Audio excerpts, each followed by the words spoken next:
Growth is something that everyone strives for. Seeing where you were compared to where you are is an addicting feeling. The improvement and skills you acquire are real senses of pride. Be it from a hobby you enjoy doing, your professional work, or even how you deal with personal relationships. There are so many ways to grow and become more than you were before. This is a theme present in a lot of games, but there are two specific genres where they can be found most prevalent. Coincidentally, they are my two favorite genres of single-player games. First is a METROID, where the name of the game here is literally to grow more powerful to reach new areas. As you play through the game, you will naturally become stronger, and often the game will become easier as you progress. The other genre is quite the opposite. Your player will start out the same every run, but it is you who becomes stronger. I'm of course talking about roguelites. These are games that have a few important traits with the legendary Rogue from 1980, like permadeath, procedural generation, and everything operating on an underlying logic. These games are hard, which is why I'm guessing you clicked on this video. So without further ado, I will go into how I learned a great strategy for mastering a roguelite game in the least amount of time.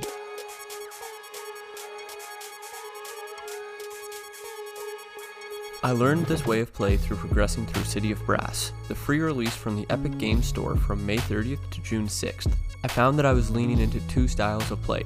First was a slow, methodical playstyle, trying to loot everything and complete each level 100%. The other was an action-packed speedrun to the finish, blazing as fast as you can towards the exit. I found that I would play these opposing styles after each other, and I was getting better a lot quicker than when I was just playing with one style. I thought about it, mulled it over, and here is why the strategy works and why you have to stick to it if you want to improve drastically at almost any roguelite.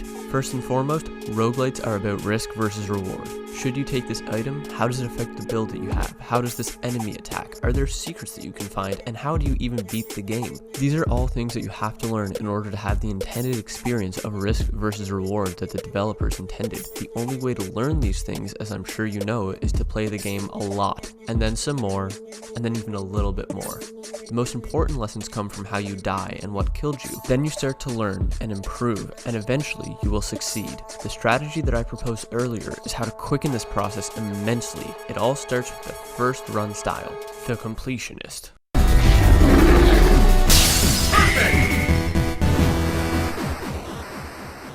Completing each floor of the dungeon is a dangerous task and not to be taken lightly.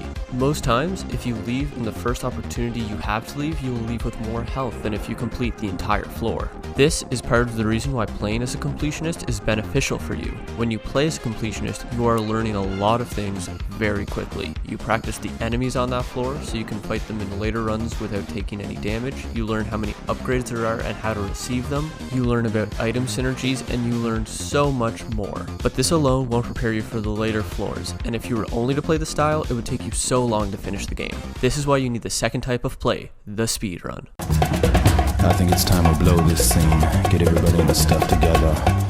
Okay, 3, 2, 1, let's jam.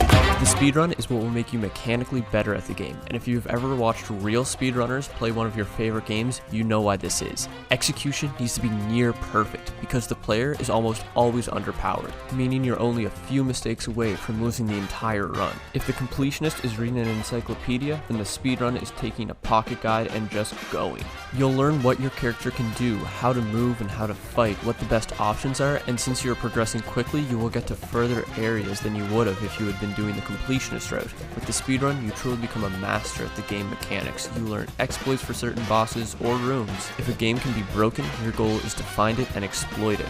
It is a very fun and fast-paced style of play. With these two strategies, you will improve dramatically faster than before. Up to this point, I've been using the anecdotal account of City of Brass, but to make sure this works, I think I'm going to have to try it out on a new game, Flinthook. Flinthook is a 2D roguelite where movement is king. Traversal and combat hinge on this namesake of a flinthook, a Batman-style grappling hook that launches you around the screen at a breakneck pace. If you're not careful, you're going to launch yourself into enemies and traps galore. This is a game that I tried out for a little bit last year for about 3 hours and then never really got back to. It's been in my back catalog and I've been meaning to play it for a while. With that, I think it's a perfect time to try out this new strategy for 1 hour and see how far I can get into the game.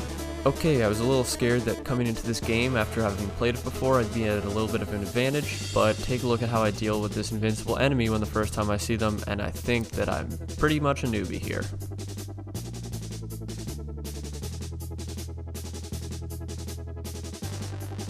So, how did I do? Well, I died twice and I won once. I think the strategy really worked. I was improving in both the lower stress environment of the completionist and the higher stress style of the speedrunner. Once I gained map knowledge and learned the controls, going fast really showed me what I was doing wrong, and the next time I played slowly, I won the first mission. This is the same point in the game that I was at when I stopped playing last time, and I only spent 1/3 of the time to get there. I really found that this strategy got me up to speed quickly with the game. Well, I hope this helps you out with the roguelites that you've been playing, and I hope it helps me out with Enter the Gungeon, which is going to be the next free game that I cover from the Epic Game Store. Well, as always, have a great day.